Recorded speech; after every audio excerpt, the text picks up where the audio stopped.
नमस्कार, कशिश के इस विशेष कार्यक्रम में आपका स्वागत है।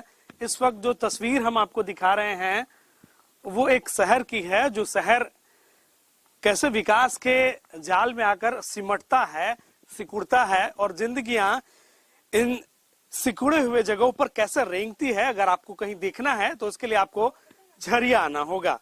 जी हाँ, झरिया, जिसे हम अब आग का शहर भी कह सकते हैं। देख सकते हैं जिंदगियां जो हैं कैसे इन आगों में और आग के आगोश में समाती जा रही हैं। रास्ते सिकुड़ गए हैं, बस्तियां सिकुड़ गई हैं, जिंदगियां सिकुड़ गई हैं और चारों ओर आपको अभी जो दिख रहा होगा या तो खदानें नजर आ रही हैं या फिर बस्तियां हैं, जो बस्तियां अब बुझ रही हैं, जिंदगी बुझ रही है, लेकिन आग हर पल यहां से निकल रही है। घरों के दरवाजे पर, घरों के मुहाने पर पूरी बस्ती जो है, कह सकते हैं कि हम पास में खड़े भी नहीं हो सकते हैं। जो आग की धधक है वो हम महसूस कर सकते हैं। जी हाँ, ये झरिया है, आग का झरिया, जहां पर ऊपर जिंदगी है और जिंदगियों के नीचे आग है, यानी कि आग के शहर के ऊपर जिंदगियां बसी हुई हैं। और इन्हीं बस्तियों को जो है अब कोई कवायद तो नहीं हुई इन्हें शिफ्ट करने की या इन लोगों को स्थानांतरित करने की। इन्हें मौत के मुंह में यूं ही छोड़ दिया गया है ताकि ये इसी आग के आगोश में समा जाएं। आखिर इसका जिम्मेवार कौन है? कोयला कंपनियां या फिर राज्य सरकार या यहाँ के जनप्रतिनिधि, जिन्हें ये हर साल या हर 5 साल में वोट देकर यहाँ से बिठाते हैं, जो इनकी हक की बात करेंगे। लेकिन नतीजा क्या है वह आपके सामने है। जिंदगी सिकुड़ रही है, आग बढ़ रहा है और विकास के चपेट में जो है अब जिंदगियां आने लगी हैं। लगातार जो है लोग यहाँ से छोड़कर पलायन करने को मजबूर हैं, लेकिन जिनके पास कोई साधन नहीं है, जिनके पास रहने को घर नहीं है, बस्ती नहीं है, वो लोग इन बस्तियों में जो है अपनी जिंदगी को दम तोड़ते हुए देख रहे हैं, अपने आने वाले कल को दम तोड़ते हुए देख रहे हैं। क्या नाम है आपका? कब से रह रही हैं यहाँ पर? कब से? देश आजाद में उसका बहुत पहले से, आजादी के पहले से रह पहले से। अभी क्या परेशानी देख रहे हैं कि आग के बीच आप लोग रहते हैं, डर नहीं लगता है क्या? डर तो लगता है, बुझाता है कि जैसे बनिया हिल में जिस तरह बाप बेटा जैसे अंदर चला गया, उस तरह लगता है कभी कभी हम लोग अंदर चला जाए। यहाँ पर रहने के लिए लायक नहीं है, इस जगह में रहने के लायक नहीं है। लगातार देख रहे हैं कि आग की लपटें जो हैं निकल रही हैं, घरों से निकल रही हैं। तो क्या रात को कहाँ सोते हैं? रात को घरे में सोते हैं, क्या करेंगे, घरे में सोते हैं। डर लगा हुआ रहता है, बाल बच्चा को लेके भी हम लोग रहते हैं, क्या करें, मजबूरी में रहना पड़ेगा। कहाँ जाए हम लोग? किसका द्वार जाएगा? हम लोग को यहाँ पर एकदम आग लगी में हम लोग अपने डर डर करके सोता है। आधा रात में हड़बड़ करता है तो फिर उठता है, फिर अपना ये करके सोच सोच के सोता है। क्या करेगा? ब्लास्टिंग होता है माइंस में, होता है। कितना हम लोग मना करके पुलिस ला कर फिर आवाज करता है। पुलिस ही कितना बोला, पुलिस के बहुत हम लोग बोल के बोलते कुछ नहीं होगा। हाँ, अपना लोग को डेरा दे देगा, कुछ नहीं देता है। जगह कहीं पर आप लोग को शिफ्ट नहीं किया जा रहा नहीं है, कहूँ नहीं, हम लोग कोई नहीं देने खोजते तो हम कैसे? नेता आता है कोई जिसको वोट देते हैं, कोई पूछने देखने आता है? कोई नहीं आया, वो भी नहीं आज तक कोई नहीं आया। आके जो दी तो आता है, किसी किसी तो अब देगा। ये खाली सिर्फ एक मरते लाइन देने के समय जब था तो उस टाइम खाली सिर्फ हम लोग लाइन के लिए हम गए थे, रामाधार सिंह के पास में गए थे, तो लाइन के एक मतलब व्यवस्था की गई थी। इस जगह में जो लाइन जल रही है और रामाधार सिंह की देन है कि वहाँ से यहाँ आज तक लाइन दे दिया गया। लेकिन इसका बाद में कोई नेता आज तक यहाँ पर में बस्ती में नहीं आया। कितने परिवार हैं इस बस्ती में? कितने लोग यहाँ तो अभी हम लोग यहाँ से इतना दूर तक कम से कम होगा वही 12 तो घर होगा। 12 परिवार हैं, लगभग 1 दर्जन परिवार अभी भी लोग रहते हैं यहाँ पर ना। इसका बहुत आदमी कैसे रहते हैं आग के बीच में? कैसे रहना, हम लोग को मजबूरी है। अभी प्रशासन उठा नहीं रहा, हम लोग को यहाँ से जाने के लिए कोई व्यवस्था नहीं किया गया है। हम लोग रहते हैं फिर भी मजबूरी में यहाँ। देख रहे हैं कि माइंस है, यहाँ से अगर हम देखते हैं सामने तो माइंस से डर नहीं लगता है? डर लगता है, बाल बच्चा, छोटा छोटा बच्चा भी है, हम लोग को क्या करेंगे, फिर भी लोग को देखभाल करना पड़ता है। हम लोग को एनी टाइम अपने पास में रखना पड़ता है। सभी को आगे आना पड़ता है। और क्या परेशानी आप लोगों को आ रही है? औरतें हैं, महिलाएं हैं, घर में छोटे छोटे बच्चे हैं। जिस प्रकार से दरारें पड़ गई हैं जमीन में, तो क्या क्या डर लगता है कि बच्चे इसमें कहीं ना हाँ ना घुस न जाए वही लिए क्या करेगा। एकदम एकदम अंधेरा दिखाता है। हाँ। और पानी गिरने से ये बस्ती नहीं दिखाते, जो आदमी है बस्ती है घर उर पूरा धुंगा से गैस से अंधार दिखाता है, कुछ नहीं नजर आता है। आप जो यहाँ खड़ा रहोगे से नहीं देखने सकते। में हम लोग इतना दूर में खड़ा रहेंगे ना, अगर पूरा गैस रिसाव होगा तो पता नहीं चलेगा आप वहाँ मेरा हाँ है बीमारियां भी होती होंगी, परेशानी भी होगी। बीमारी से हम लोग बीमारी भी होता है, गैस होता है, पेट में गैस हो जाता है। 2-3 को बीमार हो गया, एगो बच्चा भी बीमार है, एक अभी बच्चा लेके खड़ा था वो भी बीमार है। तब गैस के लिए इसको 2 बच्चा था उसको भी बीमार कोई अधिकारी देखने कभी आता नहीं है यहाँ पे? कोई नहीं आता। खाली कोई नहीं आएगा। जीओम देगा और कब जो देगा सब भगवान जानता है। और जीओम के कितना बोलेगा। हम पुलिस लोग बताए जाओ तो अपना घर छोड़ के जाओ, हमको कहाँ जाएगा, तोरा दुआ जाएगा, कहाँ जाएगा।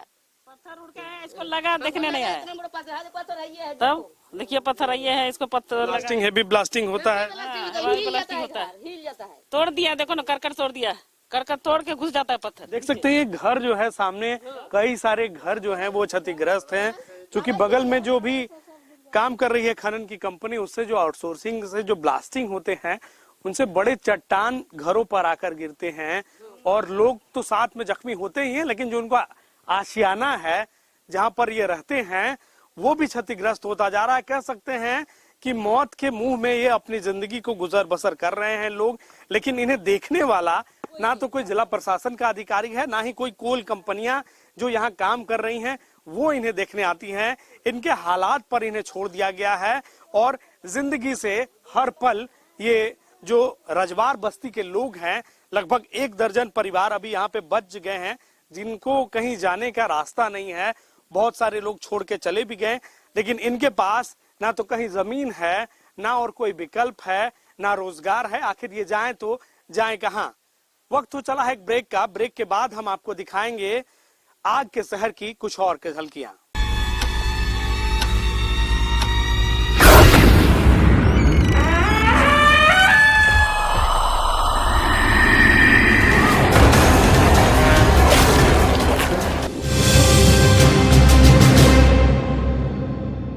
तो हमने बताया कि किस प्रकार से देश की कोयला राजधानी जो है धनबाद, और धनबाद का झरिया पूरा शहर जल रहा है। और ये किसी कवि की कविता नहीं है, ये सच्चाई है। इस इलाके की सच्चाई जो हम आपको बता रहे हैं, जो समझाने की कोशिश कर रहे हैं। रजवार बस्ती जो है एक छोटा सा उदाहरण है।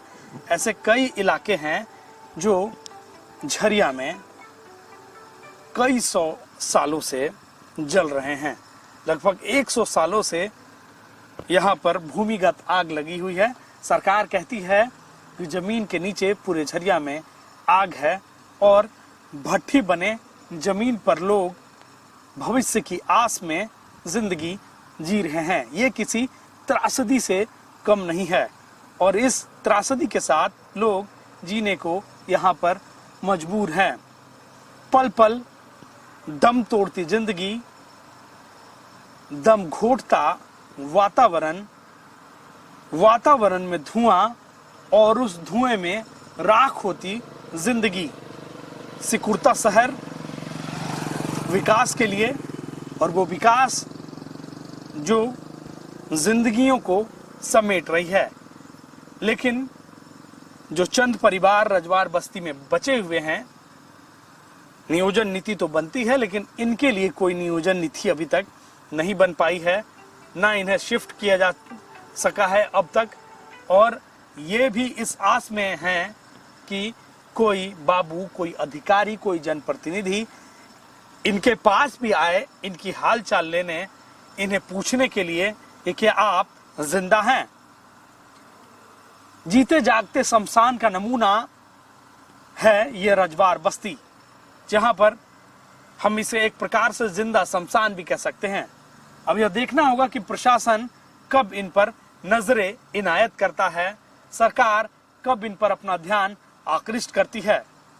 हमारा प्रयास बस यही है कि यह सूरत बदलनी चाहिए। बस्ती किस प्रकार से विकास के नाम पर उजाड़ दी जाती है, किस प्रकार जिंदगियों के साथ खिलवाड़ किया जाता है, धूप छांव के इस खेल में कैसे मजदूरों के हिस्से में बस धूप आती है और सारा कुछ जो है वो सिस्टम समझ रहा है, सरकारें समझ रही हैं, कोयला कंपनियां समझ रही हैं कि किन हालातों में यहाँ पर लोग अपनी जिंदगी गुजर बसर कर रहे हैं। लेकिन इनके जिंदगी के साथ कैसे खिलवाड़ किया जाता है, अगर आपको देखना है मजदूरों के हाल को, तो उसके लिए आपको झरिया आना होगा। और झरिया में इस वक्त हम रजवार बस्ती में मौजूद हैं, जहां पर लगभग 1 दर्जन परिवार जो है हर पल जिंदगी से एक जंग लड़ता है।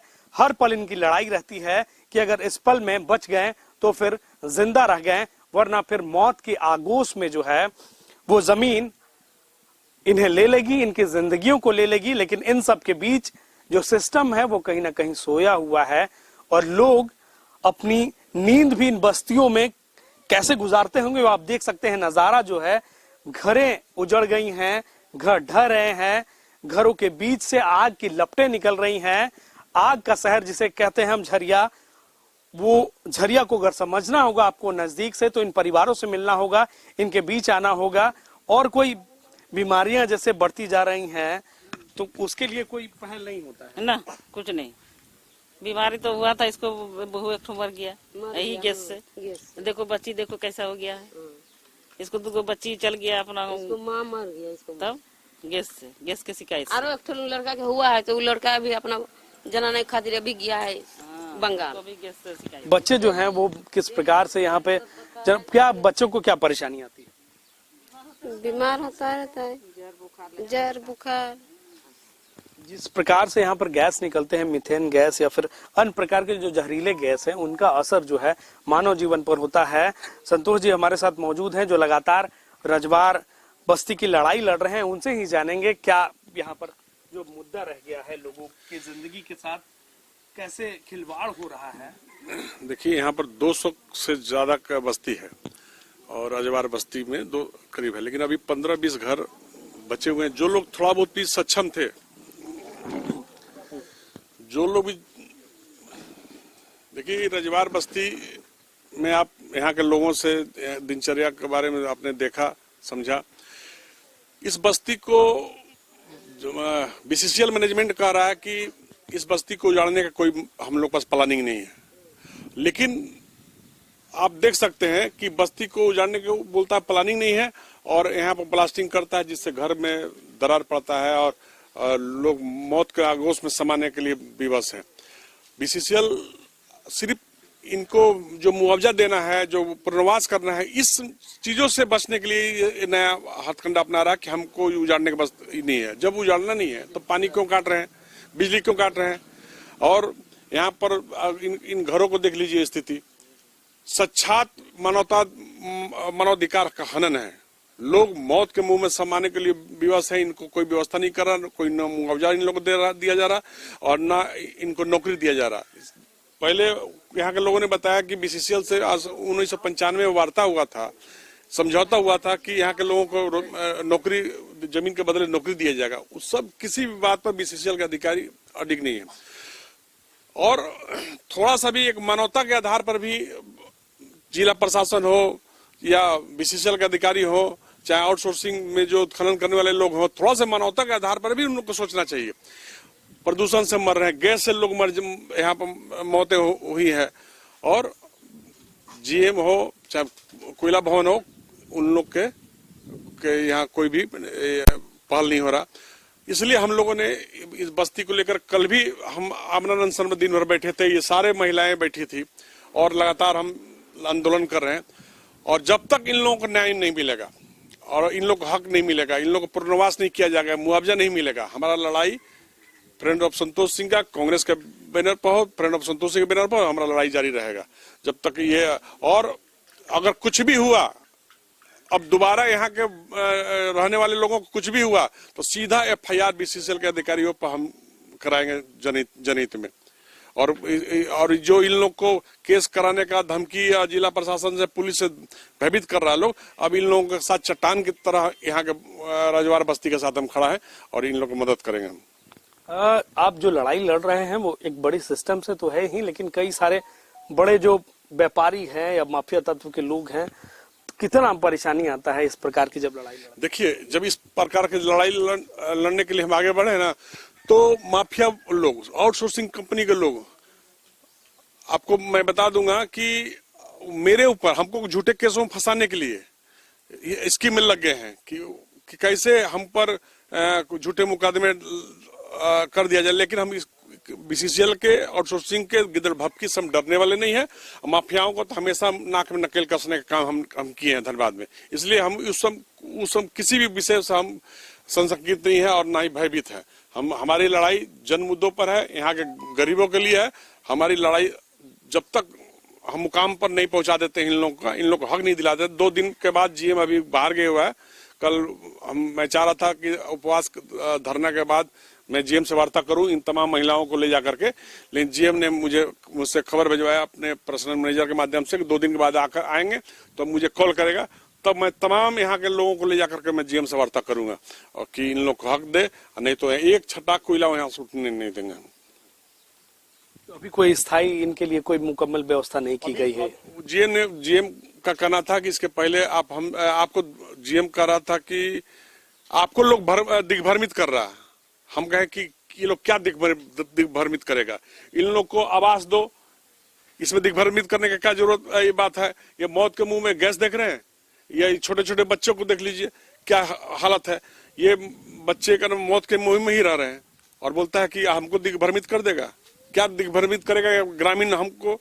इन लोगों को, बेचारे लोग को सुविधा चाहिए, रहने का घर चाहिए, और जिनका था तो मान लिया वो कहने अपना व्यवस्था कर लिया, ये लोग कहाँ जाएंगे? ये किसकी जिम्मेदारी पड़ती है? बीसीसीएल की बनती है।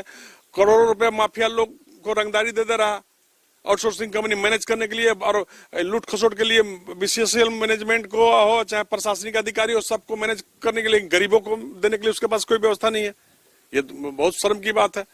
इसलिए हम लोग ये लड़ाई थाने अपने कंधे पर और इसको मुकाम तक पहुंचाएंगे। तो ये थे हमारे साथ संतोष सिंह जी, जो लगातार जो है ये बस्ती के लोगों की लड़ाई लड़ रहे हैं, इनके आवाजों को बुलंद कर रहे हैं।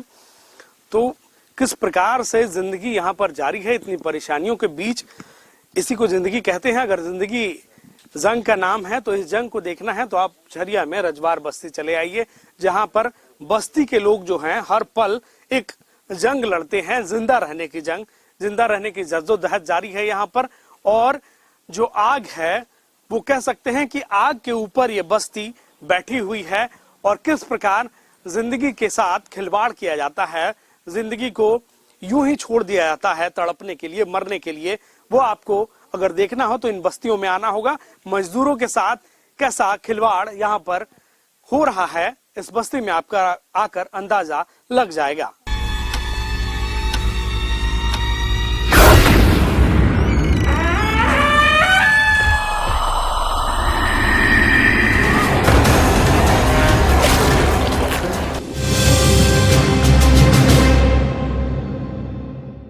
ब्रेक के बाद स्वागत है आपका कशिश न्यूज के इस खास कार्यक्रम में।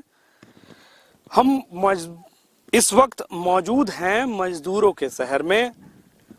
मजदूरों का शहर कहा जाता है झरिया को, और झरिया कैसे आग के झरिया में तब्दील हो गया, इसकी भी कहानी हम आपको बता रहे हैं। और इस वक्त हम मौजूद हैं उजड़ती हुई बस्ती में, जहां पर अभी भी कुछ जिंदगियां बस्ती हैं, जहां दरारें मौजूद हैं। उन दरारों से आग की लपटें निकल रही हैं और इन लपटों के बीच अभी भी जिंदगी जो है वो जारी है। बस्तियों में अभी भी जिंदगियां बस रही हैं और बस्तियां सिकुड़ रही हैं।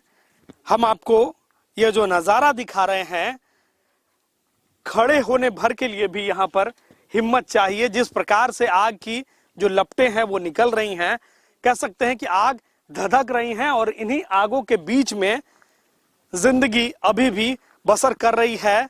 यह भी जिंदगी का एक फलसफा है। कितने दिन से यहाँ पे आग लगी हुई है? ये 10 साल होने चले। तो इन्हीं आगों के बीच में रहते हैं? हाँ, इन्हीं आगों। कोई सुनवा है ये नहीं है, खाली आता है नेता उता लोग, कुछ है ये नहीं। घर जाए, घर देते नहीं, घर दीजिए, कुछ मुआवजा दीजिए, इतना तकलीफ में है ना। आज साल भर हो गया, साल से आता है, सब घी जीत के ले जाता है और हम लोग को अभी तक घर नहीं दिया। आप जाकर पाँव लगा के देखिए ये कैसा है वहाँ से। इसी आग पे रहती हैं आप लोग? हाँ डर नहीं लगता है? हाँ नहीं देता, अंदर में चलिए जाके देखिए सर, घर गिर गया है से, आग उठता है। रात को सोते हैं ना, रात को सोते नींद नहीं आता, काहे एकदम गैस से भीग जाते हैं, इतना धिप्पड़ लगता है। बोरिया ईटा उटा दे के तो कैसे सोते। कितना सामान हमारा यहाँ डूब गया। मेरा घर है, हम लोग को घर दीजिए कृपा करके, और कुछ हम लोग को दीजिए मुआवजा। क्या नाम है? हाँ, क्या नाम है? कहाँ पर? आपका नाम क्या है? मेरा नाम है पद्मावती देवी। पद्मावती देवी ना? हाँ। और मतलब और भी लोग रहते थे वहाँ पे, वो लोग कहाँ चले गए? और भी परिवार? नहीं, हम लोग सब परिवार यहीं रहते हैं, यहीं पे कितना परिवार है? हम लोग के यहाँ 2-3 भाभी है, तो कहीं जाने तीन का भैया। कहीं और व्यवस्था नहीं किया प्रशासन? नहीं, सब गोटी के तो बोलते हैं, जो भी आता है बोलते हैं, सब फोटो खींच के सब बोल के जाता है कि हाँ देंगे देंगे, और नहीं देता है। कोई व्यवस्था फिर नहीं होता? नहीं, खाली डर नहीं लगता है? यहाँ देखिए बगल में डर लगता है, लेकिन क्या करे, कहाँ जाए, किसका घर जाए। डर तो लगता है सबको, सबका जान है, तो अपना जान से सब गोटी प्यारा है, लेकिन क्या करे, कहाँ जाए। दूसरे जगह हम रहने के लिए यहीं रहते हैं, कैसे करके गुजर बसर करते हैं। खाते हैं तो खाते हैं, नहीं तो देखिए कोई ले खाते करके खाते, झूठा नहीं है। तो इन्हीं आग के बीच जो है जिंदगी बदस्तूर जारी है। यह भी जिंदगी का एक हिस्सा है, यह भी जिंदगी है, मजदूरों की जिंदगी है ये। और इनकी जिंदगी के साथ कैसे खिलवाड़ हो रहा है, सरकार सब जानती है, प्रशासन सब जानता है, कोयला कंपनियां सब जानती हैं। इसके बावजूद इन्हें छोड़ दिया गया है अपने हाल पे जिंदा रहने के लिए।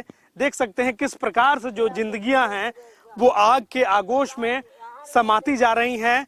धीरे धीरे जिंदगी जो है वो इन आग के लपटों में जो है वो गुम हो रही है। लेकिन फिर भी जिंदगी है कि जारी है, जिंदगी से जंग जारी है।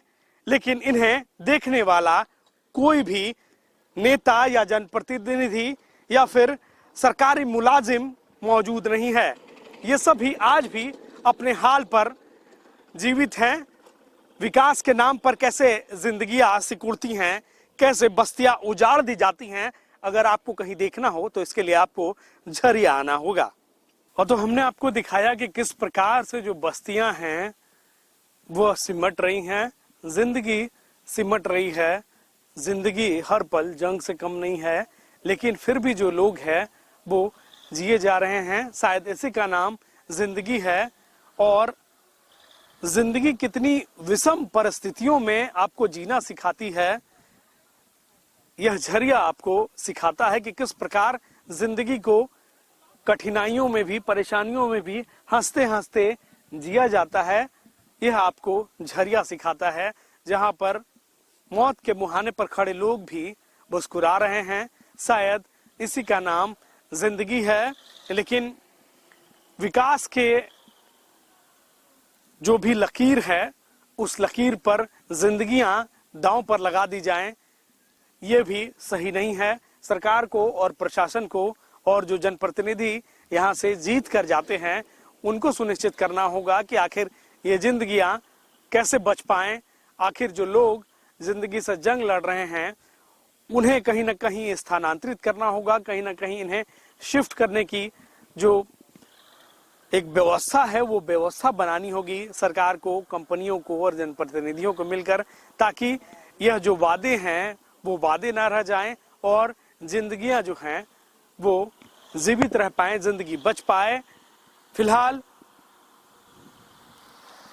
कशिश के इस विशेष कार्यक्रम में आज के लिए बस इतना ही।